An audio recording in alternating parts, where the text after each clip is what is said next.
Bismillahirrahmanirrahim. Assalamualaikum warahmatullahi wabarakatuh. Alhamdulillahi rabbil alamin. Wassalatu wassalamu ala rasulillahil karim Sayyidina Muhammadin wa ala alihi wa sahbihi wa dzurriyyatihi wa ummatihi ila yaumiddin. Wa ba'du.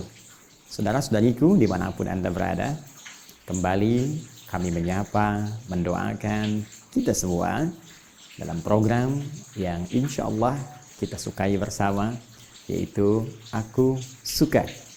Masya Allah, tak terasa perjalanan spiritual kita mengisi ibadah di bulan suci ini telah sampai di hari ke-19. Dan tentunya ini menjadikan kita semakin bersemangat untuk menunaikan ibadah dan juga optimis untuk selalu bermohon kepada Allah Subhanahu wa taala, setidaknya dengan dua hal utama. Satu, kita tentunya selalu termotivasi untuk bermohon kepada Allah agar Allah berkenan menerima seluruh amal ibadah yang telah kita tunaikan dari awal Ramadan sampai dengan hari ke-19 ini dengan penerimaan terbaik insya Allah. Dan yang kedua, ini tidak kalah penting untuk bermohon kepada Allah Subhanahu wa taala agar Allah berkenan mengampuni seluruh dosa-dosa kita dari mulai kita baligh hingga saat ini. Dan semoga dengan itu semua rahmat Allah diturunkan kepada kita, hidup dalam keadaan yang nyaman dan baik, serta pulang dalam keadaan tenang dan meraih status terhormat saat kembali kepada Allah Subhanahu wa taala.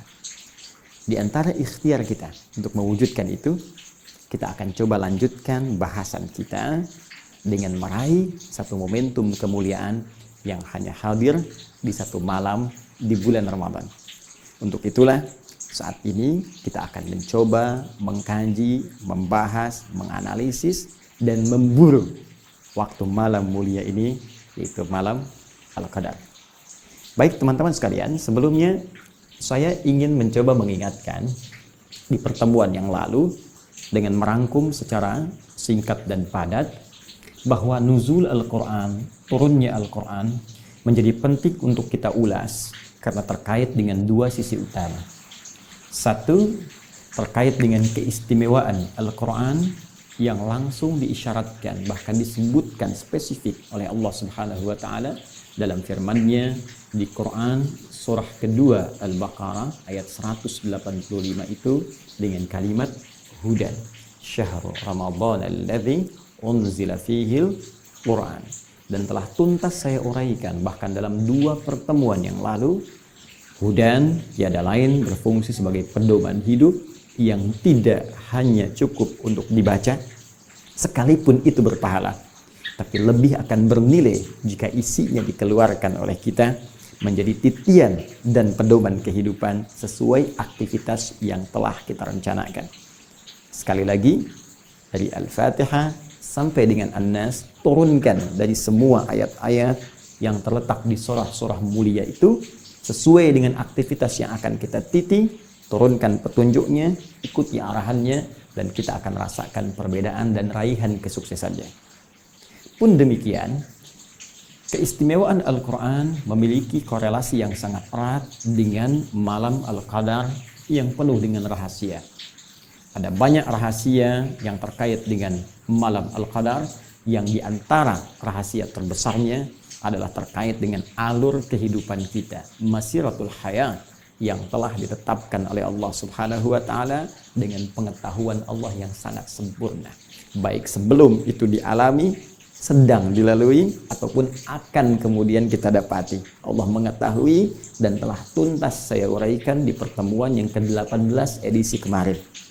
Baik, dan kita pula telah temukan korelasi antara keistimewaan Al-Quran dengan rahasia Al-Qadar ini, bahwa dalam rangka meniti alur kehidupan kita, mustahil kita berjalan melalui hidup tanpa petunjuk. Bahkan dalam hal yang simpel saja, untuk sekedar kita pergi ke tempat tujuan. Saya dari Bekasi ingin ke Semarang, tidak punya petunjuk arahnya, akan sulit sampai ke tujuan. Bahkan mungkin boleh jadi diduga akan tersesat di perjalanan. Entah itu bisa mampir ke satu tempat atau tergoda oleh suara-suara yang datang. Ada suara tukang es krim, ada suara tukang somai, ada suara tukang nasi goreng. Ya, mungkin saja membuat perjalanan kita terlambat dan sulit sampai ke tujuan. Baik teman-teman sekalian, untuk itu kehidupan yang lebih kompleks, baik sebagai pribadi, sebagai suami, sebagai istri, ayah, ibu, ya, keluarga besar, karyawan dan seterusnya, kita memiliki tuntutan untuk menjalani kehidupan itu dengan penuh kemudahan. Karena itulah kita butuh pedoman, dan disinilah korelasinya lahir antara Al-Qadar dengan Al-Quran. Qadar kita telah diatur, dan hudan petunjuk Al-Quran menjadi cara terbaik untuk menjadi acuan dalam menjalani alur kehidupan ini.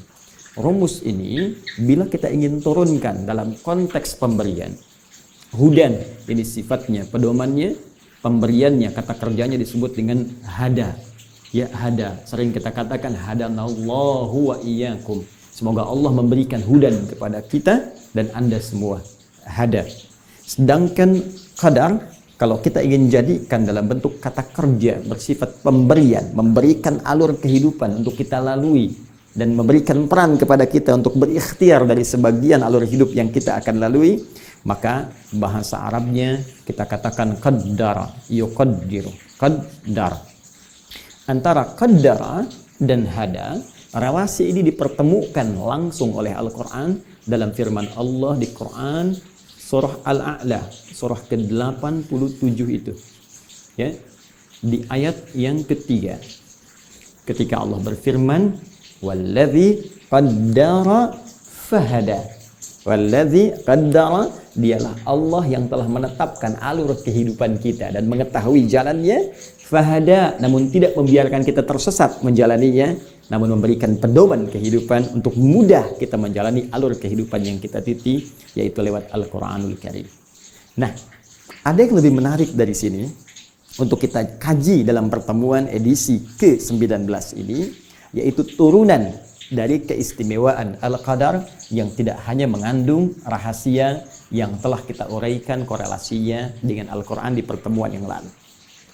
Bila kita ingin mencoba turunkan beberapa keistimewaan malam Al-Qadar sehingga menjadi seperti yang kita lihat, ternyata tidak hanya ada korelasi dengan Al-Quran yang sangat indah menjadi pedoman dari inti kehidupan, tapi juga melahirkan keistimewaan yang hanya ditemukan di satu malam ini. Jadi kalau Anda cari di malam-malam lain selain Ramadan, teman-teman sekalian, maka kita tidak akan pernah mendapatinya dan mustahil akan menemukannya. Nah, karena itu, mari kita lihat di antara keistimewaannya, Allah menjanjikan pahala yang sangat melimpah. Bahkan dalam konteks ini, langsung diturunkan satu surah, di surah 97 itu, yang kemarin kita tuntaskan. Di ayat, teman-teman sekalian, yang keduanya, ketika Allah katakan, ayat pertama, Inna anzalnahu fi lailatul qadar. Wa ma adraka ma lailatul qadar. Di ayat keduanya Allah mengajak kita untuk mencari pengetahuan, menantang kita. Tahukah engkau apa keistimewaan malam Al-Qadar itu? Maka diteruskan ayat selanjutnya, Lailatul Qadri khairum min alfi syahr. Masya Allah, di malam Al-Qadar itu Allah berikan limpahan pahala yang luar biasa, lebih daripada 1000 bulan. Kemarin saya tuntaskan setidaknya senilai dengan kurang lebih 83 tahun. Baca Al-Quran senilai 83 tahun. Ya, sholat senilai 83 tahun. Setidaknya demikian. Demikian pula kita dapati peluang dosa diampuni. Bahkan jelas dalam lisan Nabi SAW ketika Nabi mengajarkan kepada kita dalam hadis sahih riwayat Al-Bukhari dan Al-Imam Muslim. Man yaqum, riwayat lain, man qama lailatul qadri imanan wa ihtisaban ghufira lahu ma taqaddama min dhanbi. Siapa yang bisa bangkit mendapati malam Al-Qadar, menunaikan ibadah, salat di dalamnya, maka ia jika menunaikannya dengan penuh keikhlasan dan kekuatan iman, berpeluang diampuni semua dosa-dosa yang pernah ia kerjakan sejak mulai balik sampai detik dia beribadah itu. Allahu Akbar. Malam Al-Qadar. Demikian pula ada peluang doa-doa dikabulkan karena malaikat itu begitu mereka berlomba untuk turun ke bumi. Sampai-sampai malaikat Jibril alaihissalam Ruhul Amin ikut turun. Ya, bukankah jelas kalimat yang disampaikan dalam firman Allah Subhanahu wa taala, "Tanazzalul malaikatu warruhu fiha." Malaikat-malaikat turun. Banyak. Sampai Ruhul Amin, malaikat Jibril pun turun. Dan penyertaan malaikat saat turun terhadap orang-orang yang tengah ibadah, menghidupkan malam itu, salah satu konsekuensinya, banyak narasi dalam hadis menyebutkan, adalah mengaminkan doa-doa yang dimohonkan. Bukankah ketika orang sholat, ya, yang sebelumnya Nabi menyampaikan hadis tentang orang sholat di malam Al-Qadar. Bukankah ada redaksi hadis Nabi SAW? Ketika seseorang kemudian membaca Al-Fatihah, kemudian amin, man wafaqa ta'minuhu ta'minal malaika ghufira lahu ma taqaddama min dhanbi. Siapa yang aminnya bersamaan dengan aminnya malaikat. Artinya, Pak, ketika seseorang mengucapkan amin, malaikat mengatakan amin. Bukankah Al-Fatihah bagian dari doa? Ya kan? Di hadis yang lain, ketika Nabi menyampaikan tentang keutamaan Al-Fatihah, sampai berkata dalam hadis qudsi, ya qala Allahu jalla wa ala, ya qasamtu shalah baini wa baina abdi, saya bagi salat itu dua bagian antara hak aku dan hak hambaku, kewajibanku dan kewajiban hambaku, wali abdi ma sa'al. Kalau hambaku benar dalam menunaikan inti salatnya ini, ya apapun yang ia minta aku kabulkan. Apa redaksi selanjutnya? Idza qala al-'abdu alhamdulillahi rabbil alamin. Sampai ke iyyaka na'budu wa iyyaka nasta'in. Jika hambaku mengucapkan alhamdulillahi rabbil alamin, dijawab oleh Allah, hamadani 'abdi. Mengucapkan ar-rahmanir rahim, dijawab oleh Allah, athna alayya 'abdi. Mengucapkan maliki yaumiddin, dijawab oleh Allah, majjadani 'abdi. Ketika mengucapkan iyyaka na'budu wa iyyaka nasta'in, apa jawab Allah? Hadza baini wa baina 'abdi wa li 'abdi ma sa'al. Ini perjanjian antara aku dan hambaku. Kalau hambaku benar sampai bacaan ini salatnya, apapun yang dia minta aku akan kabulkan. Saat dia mengucapkan amin, malaikat amin, bonus dapat. Ya, Anda berdoa, samping malaikat, Anda berdoa, kata malaikat amin, amin, amin, amin. Peluang banyak bisa diraih dan kesempatan ini tidak akan terulang. Hadir ketentraman, jelas, nasnya langsung dari Al-Quran, di penutup surah Al-Qadar. Salam. Ya, salamun hiya matla'il fajr. Salam. Malam itu penuh dengan ketentraman, penuh dengan kedamaian. Karena itu otomatis ketika seseorang mendapatkan ketentraman itu, mendapatkan ketenangan itu, maka orang yang meraih malam Al-Qadar akan berdampak pada keadaan hatinya yang lapang dan perilakunya yang lebih tentram. Akan terlihat nanti, esoknya tenang, nyaman, lebih tentram, ya, lebih nyaman, tindakan-tindakannya ada perubahan, Masya Allah. Dan di antara yang terakhir, lahir kemuliaan yang diberikan oleh Allah Subhanahu wa Ta'ala, seperti diisyaratkan di Quran surah ke-44 itu, ya, Quran surah ke-44 Ad-Dukhan, ya, di ayat yang ketiga, mushaf standar di halaman 496, baris yang pertama. Inna anzalnahu fi lailatin mubarakah. Ya, sungguh kami telah turunkan Al-Quran itu di malam yang penuh keberkahan, malam yang penuh kemuliaan. Jadi orang yang mendapati malam itu, dia mendapatkan keberkahan, kemuliaan, dan limpahan kebaikan dari Allah Subhanahu wa Ta'ala. Malam Al-Qadar hanya di waktu ini, tak berulang di waktu-waktu lainnya. Karena itulah kemudian menjadi penting malam ini untuk kita buru. Sehingga kita tuangkan dalam tema materi kita saat ini, memburu malam Al-Qadar. Baik, jika kita ingin katakan, ya Allah, saya ingin meraihnya, ya Rasulullah, saya ingin memburunya, maka kapan itu terjadi? Kemudian bagaimana saya menyikapinya? Amal apa yang harus saya lakukan? Jika doa dikabulkan, apa yang harus saya minta? Dari tiga persoalan ini, dari tiga pertanyaan ini, kita turunkan menjadi inti bahasan kita dalam 3 poin utama. Kapan waktunya malam Al-Qadar? Amal apa yang mesti kita kerjakan jika bersamaan kita dapat di malam itu? Dan doa apa yang paling utama yang harus kita mohonkan jikalau kita dengan izin Allah mendapati momentum yang dimaksudkan? Baik, secara cepat mohon izin saya bukakan untuk slide selanjutnya di flip chart yang kita bisa simak bersama. Bismillah. Kita mulai dengan bagian pertama. Waktu Lailatul Qadar. Memburu waktu malam Al-Qadar. Kapan itu terjadi? Karena malam ini, momentum mulia ini, diisyaratkan oleh Al-Quran hanya bersumber dari keterangan Allah Subhanahu wa Ta'ala lewat firman-Nya, "Inna anzalnahu fi lailatul qadar." Sungguh kami telah turunkan Al-Quran itu dengan segala keagungan kami dan segala kemuliaan Al-Quran di malam Al-Qadar. Karena sumbernya disampaikan oleh Allah, maka kita harus mencoba mencari keterangan yang bersumber dari firman Allah, yaitu Al-Quranul Karim. Baik, di sini kita pentingnya melihat dalam narasi Al-Quran seperti apa isyarat malam Al-Qadar itu terkait dengan turunnya Al-Quran diinformasikan kepada kita. Setelah itu, kita lihat bagaimana penjelas, penafsir Al-Quran yang langsung ditunjuk oleh Allah Subhanahu wa Ta'ala, yaitu Nabi Muhammad SAW dalam hadis-hadis beliau menerangkan kepada kita tentang isyarat Al-Quran terkait waktu dimaksud. Mari kita cepat untuk melihat narasi Al-Quran terkait dengan turunnya Al-Quran.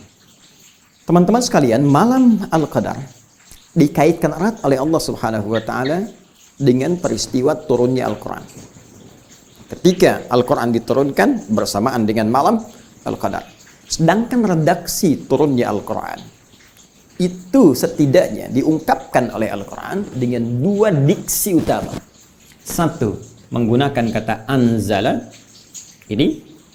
Yang kedua, menggunakan kata nazzala, yang ini. Dalam rumus bahasa Arab secara cepat, jika kita menggunakan versi yang pertama, anzala, yunzilu, maka ini menunjukkan sebuah peristiwa yang berlangsung sekaligus, keseluruhan, tanpa ada tahapan.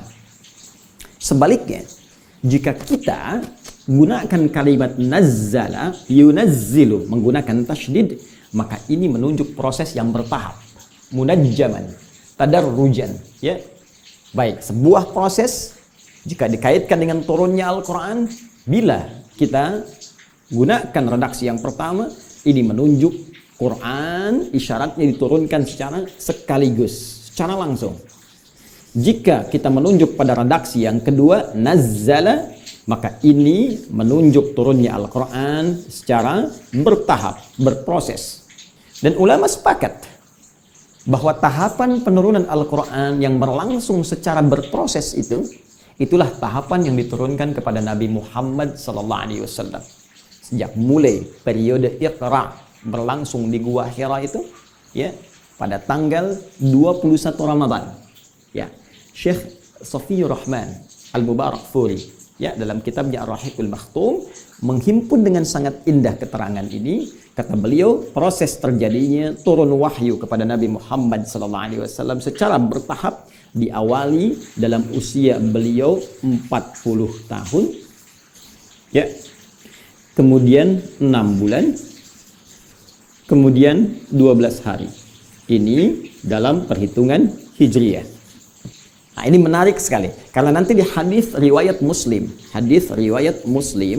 ya, nomor hadis 2263, disebutkan bahwa Nabi SAW mengalami pendahuluan untuk proses penerimaan wahyu pertama melalui mimpi yang benar, ya, ar-ru'ya as-sadiqah, ar-ru'ya as-salihah, mimpi yang nyata, yang benar, yang dibimbing oleh Allah Subhanahu wa Ta'ala. Bahkan itu berupa dari tanda kenabian. Ya, ar-ru'ya as-sadiqah juz'un min sittatin wa arba'ina juz'an minan nubuwah.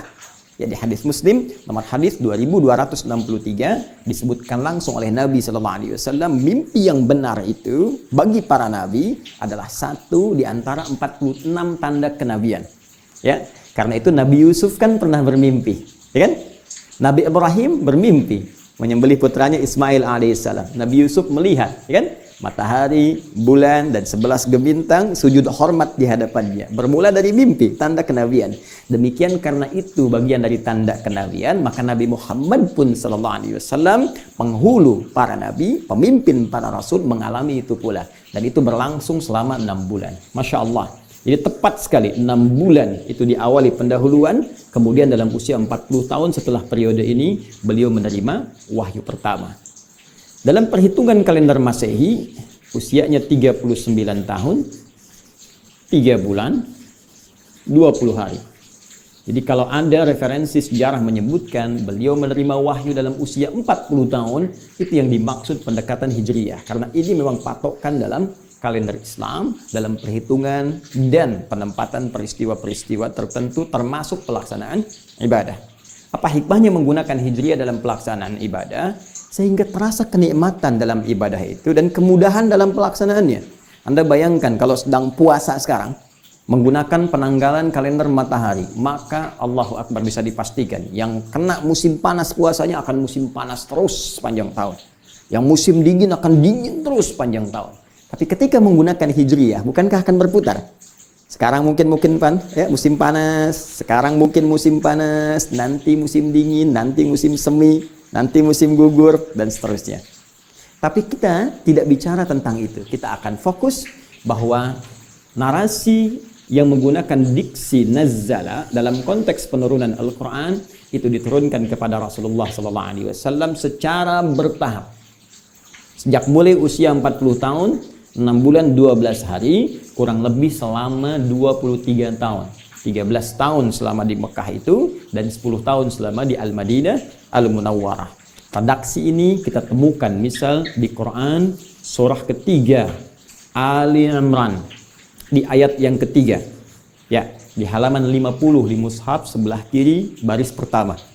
Allah langsung mengatakan nazzala 'alaikal kitaba bil haqq. Nazzala 'alaikal kitaba bil haqq. Ya, Allah telah menurunkan kepada Muhammad sallallahu alaihi wasallam Al-Qur'an secara berproses, bertahap, dengan cara yang benar, ya kan? Dengan sumber yang nyata, dengan hukum-hukum yang benar.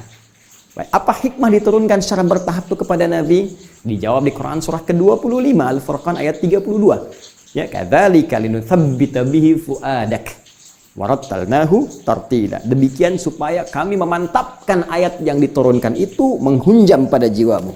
Ya, bayangkan kalau diturunkan sekaligus. Kan nggak semua terasa.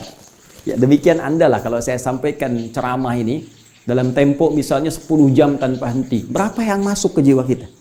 Tapi kalau saya sampaikan kultum, ya, walaupun kuliah terserah antum, bisa edisi pertama 15 menit, kedua 20 menit, tapi karena parsial sifatnya, kan terasanya beda.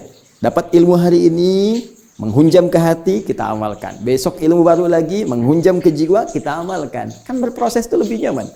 Baik ya? Nah, jadi ini bagian pertama. Adapun narasi yang kedua, proses turunnya Al-Quran diungkapkan pula dengan menggunakan diksi anzala. Baik bentuk aktif anzala ataupun pasif unzila. Dan ini yang paling menarik, yang terkait erat dengan proses turunnya Al-Quran yang dikaitkan dengan malam Al-Qadar. Karena redaksinya lebih banyak menggunakan yang ini. Turunan anzala, baik pasif ataupun aktif. Kita ambil contoh misalnya di Al-Baqarah. Ayat bahkan tentang rangkaian puasa. Ya, surah kedua ayat 185 yang sering kita bacakan di setiap edisi Aku Suka. Syahrul Ramadan alladzi unzila, bukan nuzila tapi unzila fihil Quran. Di bulan Ramadan yang diwajibkan kita puasa itu, itulah saat Al-Quran diturunkan. Baik, terkait dengan Al-Qadarnya di surah ke-97 menggunakan anzala juga. Dikaitkan dengan Al-Quran. Inna anzalna. Anzala plus na menunjuk keagungan. Ta'zimun nafsi. Ingat, bukan dalam konteks kami menunjuk Allah banyak. Awas, jangan salah di sini. Keliru bisa fatal. Ya, belajar dulu gramatikal bahasa Arab, baru kita mengerti. Jangan satu bahasa ditafsirkan lewat aturan bahasa lain. Nggak bisa kita memahami bahasa Arab, runtutan dengan gramatikalnya dipahami dengan bahasa Indonesia. Itu mustahil. Mesti masuk ke dalamnya baru mengerti isinya. Baik. Nah, di sini ta'zimun nafsi. Sering saya katakan bahkan di edisi yang lalu menunjuk pada keagungan Allah. Ta'zimu sya'ni, keagungan kemuliaan peristiwa yang akan disampaikan, informasi yang akan diutarakan. Seakan Allah ingin menyampaikan bahwa demi keagunganku dan kedahsyatan informasi yang akan aku sampaikan, sungguh telah kami turunkan Al-Quran itu. Inna anzalna hu-nya kembali kepada Al-Quran. Ya, dhamir kata gantinya ke Al-Quran. Kami turunkan Al-Quran itu fi lailatul qadar. Nah, ini redaksi ini yang banyak digunakan terkait erat dengan turunnya Al-Quran dan korelasinya dengan malam Al-Qadar. Kita temukan juga di surah Ad-Dukhan tadi, ya, surah ke-44 di ayat ketiga juga. Ya Allah katakan, inna anzalnahu fi lailatin mubarakah inna kunna munzirin. Ya, Masya Allah, kami turunkan itu di malam penuh kemuliaan, yaitu malam Al-Qadar. Dan kami ingatkan pada kalian, inna kunna munzirin. Ya, kami memberi peringatan pada kalian semua, kami ingatkan. Ya, ada sesuatu yang penting sampai Allah mengingatkan kita semua tentang peran Al-Quran dalam kehidupan, tentang keistimewaan malam Al-Qadar. Baik, karena redaksi anzala menunjuk proses Quran turun sekaligus, maka apa yang dimaksud di sini?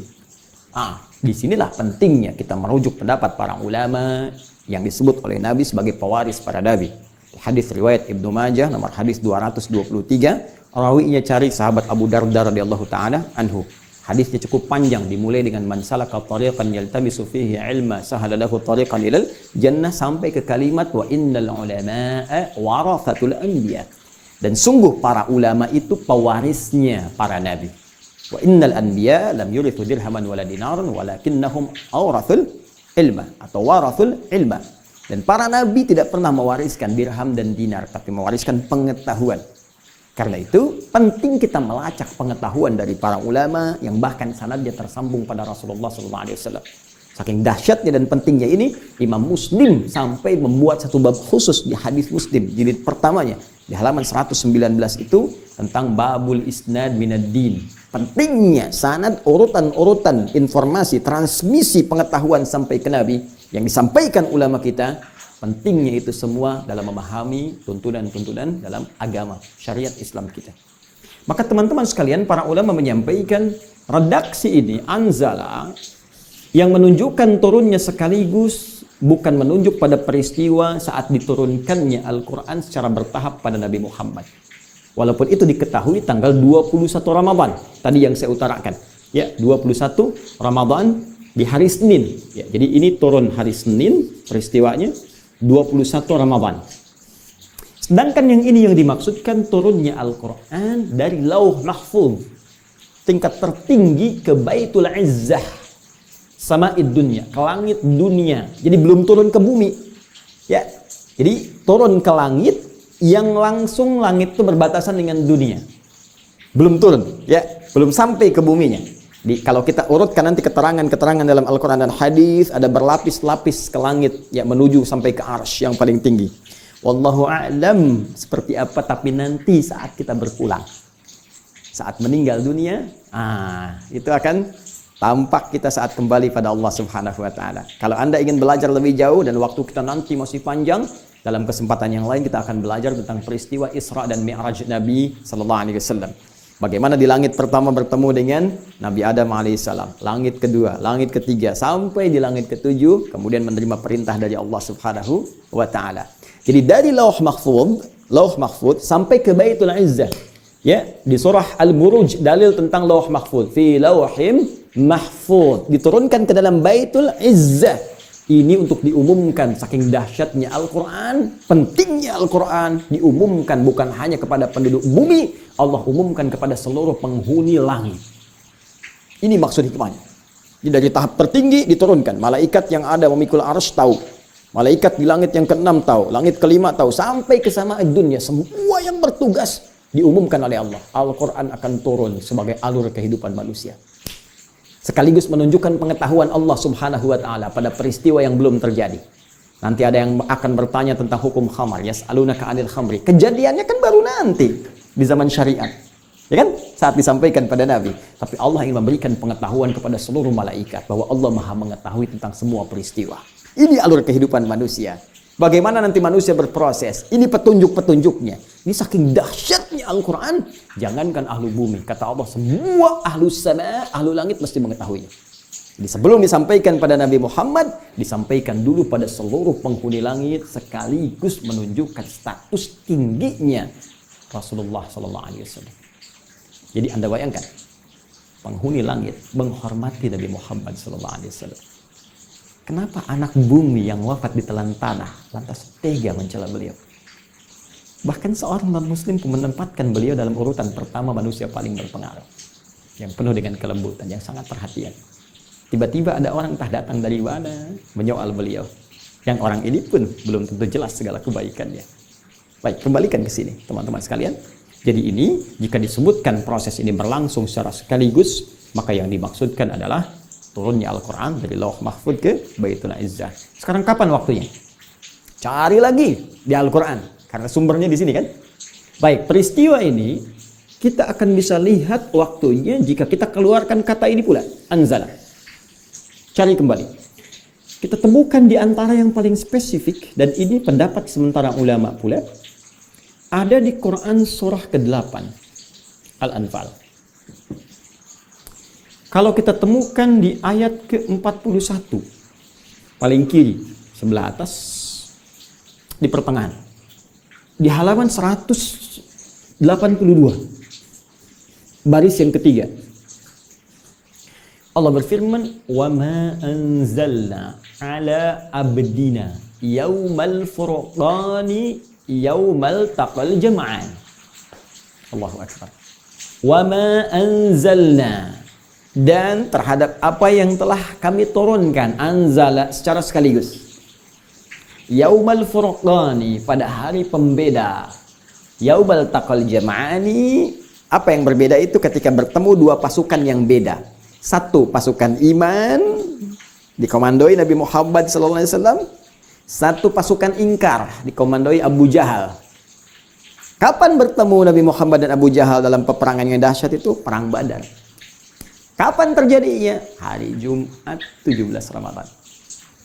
Allahu Akbar. 17 Ramadan. La haula wala quwata illa billahil aliyil azim. Jumat. Jadi kalau kita ingin batasi peristiwa diturunkannya Al-Quran secara sekaligus dari Lauh Mahfuz ke langit dunia, Baitul Izzah, terjadinya di hari yang paling mulia, yaitu Jumat. Karena Al-Qurannya mulia, harinya mesti mulia. Di bulan yang mulia, yaitu Ramadan. Baik. Di waktu yang mulia, sehingga ditampakkan kemuliaannya. Tandanya apa? Bertemu dua pasukan. 17 Ramadan. Allahu Akbar. Ya. Di tanggal 17, di bulan Ramadan, di hari Jumat. Dan kalau saya lompat sedikit, berbahagianya kita Indonesia, kita merdeka pun di hari Jumat. Di bulan Ramadan. Karena itu kita katakan di undang-undang kita, tertuliskan jelas atas berkat rahmat Allah yang Maha Kuasa. Dan dengan didorongkan oleh keinginan luhur. Ya, jadi keinginan luhur itu diletakkan terakhir. Jadi semua orang pengen punya keinginan luhur untuk merdeka. Tapi rahmat Allah belum turun. Ya, berkat Allah belum turun. Begitu berkah diturunkan, rahmat turun, Ramadan dapat proklamasi. Jakarta, kapan dibebaskan oleh Fatahillah? Ya, Fathullah atau Fatahillah atau Faletehan. Membebaskannya di bulan apa? Ramadan. 22 Ramadan, teman-teman. Hari Jumat nanti. Ya, baik. Untuk Ramadan tahun ini, Jumat bertepatan. Ya, 22 Ramadan. Bertepatan dengan 22 Juni itu, 1527. Ya.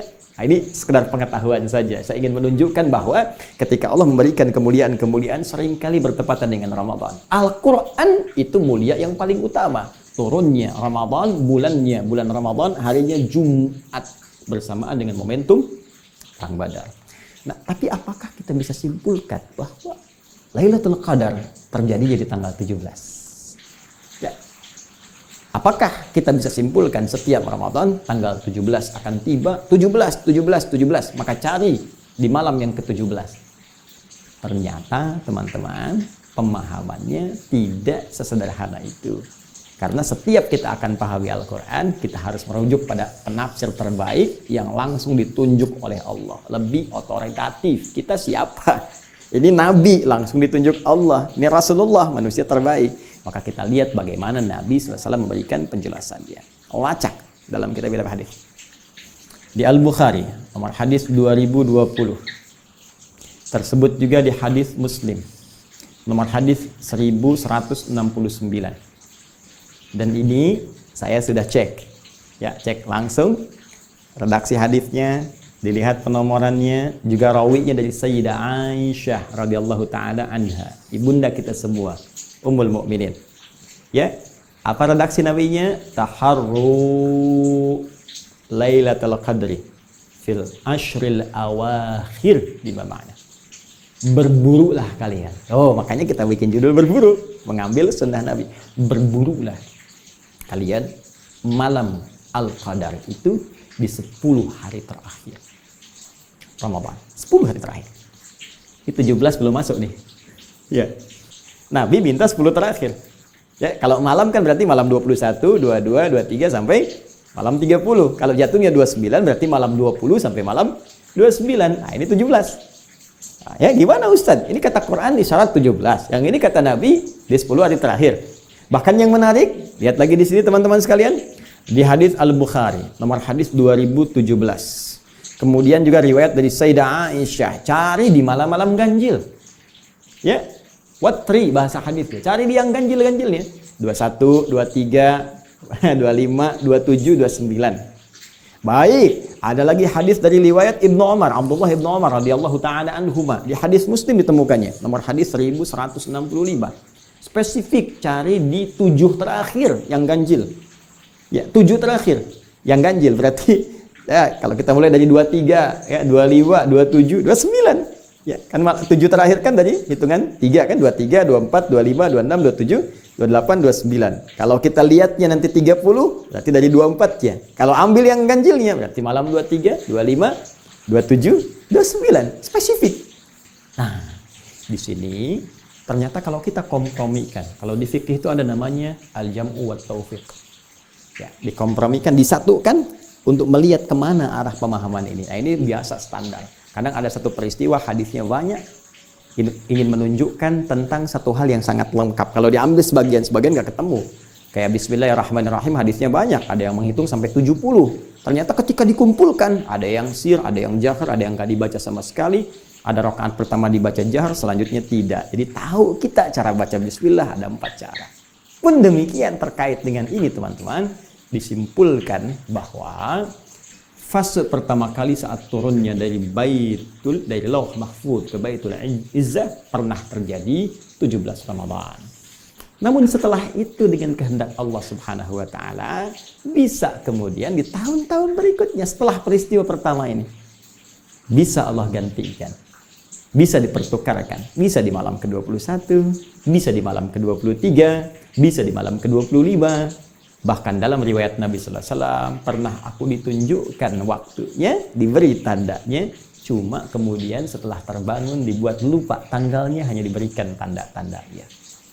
Jadi kesimpulannya, ketika Nabi Sallallahu Alaihi Wasallam memberikan gambaran seperti ini, cepat berburu.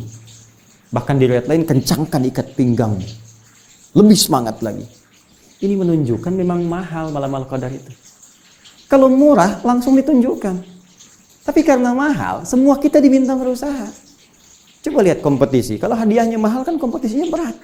Kalau cuma power bank mungkin dia ya kompetisinya ringan gitu. Tapi karena ini hadiahnya ampunan dosa, hadiahnya rahmat, pahala berlipat, dibikin mahal. Nggak ditampakkan oleh Allah, dibuat kita berlomba sekencang mungkin. Dan bukankah perlombaan semakin kuat di lap-lap terakhir? Orang kalau maraton, balap sepeda, balap mobil, balap motor, pasti lap terakhir makin kencang. Karena itulah untuk mensupport kita, ini kadang karena Ramadan jadi aneh. Kenapa jadi aneh? Awal-awal tuh orang makin kencang, penuh tempat ibadah, semangat. Kekinian, pertengahan, akhir. Jadi seperti ilmu. Al-ilmu nurun. Ilmunya berkurang, nurun. Sekarang terjemahan cahaya dulu jadi nurun, berkurang. Ya. Ini semangat nurun untuk dimotivasi itu kata Nabi. Coba cari di 10 terakhir. Membuat kita semangat lagi. Dan Nabi kalau sudah menyampaikan petunjuk Allah, wa may yantiqu 'anil hawa in huwa illa wahyu yuha. Kalau Nabi sudah memberikan isyarat, berarti langsung dari Allah infonya. Ditempatkan di akhir supaya kita lebih semangat lagi. Intinya kalau mau dapat gampang. Ikuti isyarat Nabi secara lebih kuat di 10 hari terakhir nanti. Mulai besok atau mungkin lusa bagi sebagian tempat kita masuk ini paling gampangnya gini. Paling gampang setiap malamnya bangun. Kalau nggak mau ketinggalan, itu aja. Itu paling cepat. Berburu paling cepat malam Al-Qadar, menyontoh Nabi. Apa yang dikerjakan Nabi? Setiap malamnya dihidupkan. Malamnya dihidupkan. Itu paling gampang. Kapan waktunya? Dari mulai ba'da Isya sampai menjelang fajar. Seperti yang pernah saya uraikan dalam kesempatan sebelumnya. Ya, Salamun, kuncinya, clue-nya lihat. Hiya, malam Al-Qadar itu hatta matla'il fajar. Terbentang dari malam sampai menjelang fajar. Maka usahakan walaupun mungkin sekejap saja. 15 menit, 30 menit. Demi Allah, demi perjuangan hidup kita. Sayang, cuma sekali. Belum tentu ketemu lagi. Bangun. Walaupun cuma 15 menit, pasang alarm. Silahkan. Ada yang jam 2, ada yang jam 3. Ada yang mulai dari ba'da isya setelah tarawih. Siangnya dia istirahat, malamnya dia buru itu supaya bisa fresh bangun. Ada yang mungkin masih bekerja, ya WFH di rumah, siang masih beraktivitas, malam sebagian malamnya bangun. Kalau nggak bisa diambil semua, jangan tinggalkan keseluruhannya. Ambil sebagian malamnya, itu nasihat saya. Nah, jika kita sudah dapatkan itu semua, apa yang harus kita lakukan? Amalan apa yang bisa dikerjakan? Dan doa apa yang bisa kita panjatkan, serta diantara yang paling utama, keistimewaan apa yang bisa kita raih saat kita mendapatkan itu semua. Dan ternyata itu semua langsung dibimbing oleh lisan Nabi yang mulia kepada istri tercintanya Sayyidah Aisyah radhiyallahu taala anha. Apa bacaannya, seperti apa amalannya, kita akan lihat insyaallah dalam tayangan Aku Suka pada edisi yang ke-20 sebagai persiapan amalan khusus di 10 hari terakhir malam Ramadan plus bimbingan Rasulullah SAW jika mendapati malam Al-Qadar. Saya kira itu yang bisa saya sampaikan di kesempatan yang baik ini. Jikapun Anda mendapatkan kekurangan dari apa yang saya sampaikan, saya memohon maaf yang sebesar-besarnya. Dan Anda bisa melengkapi, dan itu bukti paling otentik bahwa saya masih manusia. Karena tidak ada manusia yang sempurna. Tidak perlu diperdebatkan, langsung diluruskan. Jika ada dalam salah nomor, Anda tinggal benarkan nomornya. Jika ada rawi yang keliru, Anda sampaikan pada saya untuk saya meluruskan. Yang penting referensinya kita temukan. Yang lebih utama, saya mengajarkan, saya berbagi bukan untuk menjadi amunisi supaya Anda pandai berdebat, terlebih mencela orang lain. Saya mengajar supaya kita bisa menjadi hamba yang lebih baik di hadapan Allah Subhanahu wa taala dan berpengetahuan luas dalam bimbingan Al-Qur'an dan sunnah Rasulullah SAW. Semoga Allah menerima puasa kita, semoga Allah berkenan menerima seluruh ibadah kita serta mengampuni dosa-dosa kita. Subhanakallahumma wa bihamdika asyhadu an la ilaha illa anta astaghfiruka wa atubu ilaik.